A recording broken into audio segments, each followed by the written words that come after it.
Hello, my wonderful viewers, and welcome to another episode of Betty Adams Overanalyzes.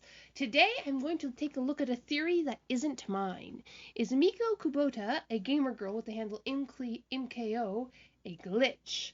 This is new territory for me. Even if and when I hear of a theory floating around, I usually take the time to internalize it before I claim it as my own and present it to you, my faithful audience. I have hesitated to address this one in part because I keep expecting to have some inspiration about it. I set it free to wander in the fields of my imagination, and it did diddly squat. It would not grow, it would not change. As far as my fertile imagination was concerned, this theory was dead on arrival. Now, I could very well be wrong. I am trusting you to hold me accountable if this theory turns out to be true. Rake me over the coals, roast me in the comments, make reaction videos laughing at my stubborn refusals to believe. But until the time that you can, here are my thoughts on the matter. First, the theory. Miko Kubota is a glitch. It is an elegant and simple theory that needs little effort in the way of stating it. Now for the evidence. Point of evidence number one is the fact that she can't be reset.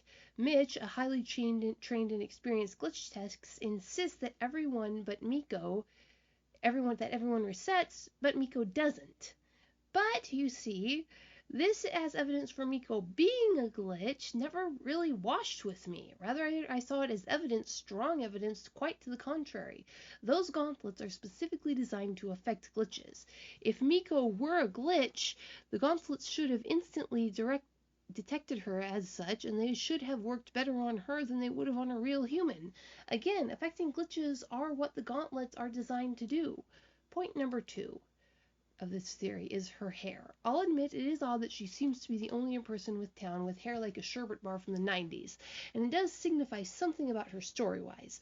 The hair color is very well animated too. When she holds it in different styles, the colors seem to follow the natural patterns that they would fall into if her hair was really dyed that way.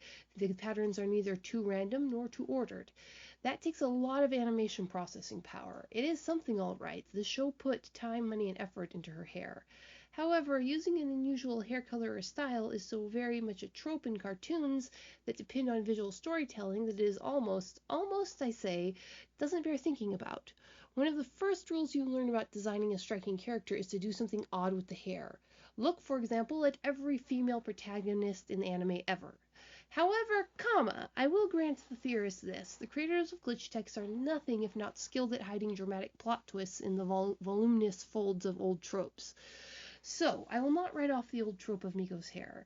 However, that alone is not enough to mark her out as a glitch, just as a protagonist. Point number three, Hinobi Corporate is watching her. Again, this is odd. Again, it is logical in that she is the main character and they are also watching fives, whoever they might be. So, this is neither a point for or against her being an artificial life form.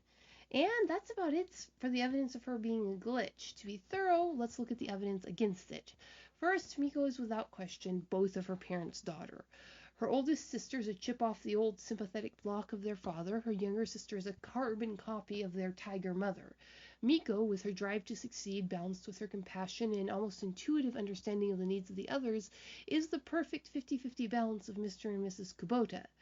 Backing out of the show in universe, looking at Miko from artistic perspective, she's just too human to be an artificial construct. Ironic, I know, because that is exactly what she is. She is the created mind child of the creators and writers and actors. But I stand by my artistic point. An artist doesn't pour that level of creativity into a character, doesn't work that hard to bring their creation to life, to make her human, just to have her written off as an artificial construct in the end. So, that is my conclusion, folks. I really tried to get into the spirit of this Miko is a glitch theory. However, in the end, my brain just couldn't accept it, even on the theoretical level, enough to play with the idea. Now, I am serious about you folks holding me accountable. If it does turn out that Miko is in fact a glitch, I expect you to excoriate me in the comments once the next 10 episodes drop. However, I will allow one exception to my logic. If it turns out that the entire town of Bailey, people and all, are artificial or created constructs, I will concede that by the standards of Hinobi, Miko might be considered a glitch. That is, a program that is defying its base function and causing problems for the company. So, if every person in Bailey is an energy-based life form, who only think that they are in fact human and are trapped in the simulation run by Hinobi as if it's a prison, I do find it odd that one of the uh, shops in the Hinobi Plaza is a bail bondsman house. You've got bail. However, be that as it may, if this is how the system is set up, if Miko discovers and actively defies the system as she would in this kind of show, then she would be a glitch by the perspective of Hinobi. However, to us, she would only be the plucky hero that defies the tyrant. So, even then, I would not personally consider her a glitch, even if it does turn out she is a construct. I would only admit that the system considered her as such. So, that is my conclusion, my wonderful viewers. Leave a like below and a comment blasting my analysis like a glitch if you disagree. Check out my Teespring store for some weird human merch and hit that subscribe button. Peace out, my wonderful viewers.